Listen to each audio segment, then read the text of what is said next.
wanted to ask you too, because you and I talked about it a little bit last week, and I think this is really hard, especially I can remember when I first got into leadership, is giving constructive feedback, like giving that candid feedback of like, hey, Kim, this didn't go the way we had hoped. You know what I mean? Like, talk Yeah. about that a little bit. What advice would you give to a new leader on how to sharpen that skill?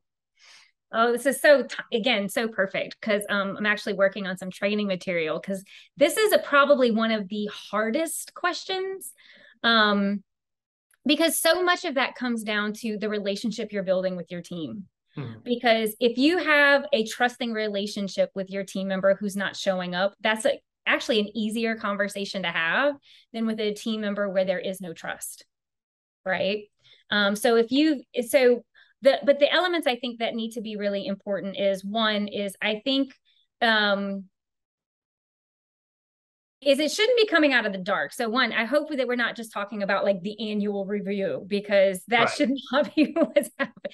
Like no one should be surprised like if they're having this conversation. But what I would say is, because that actually came up recently too, is feedback and performance should be a continual process. And Hmm. it should be a conversation you're having with your team member on a regular basis.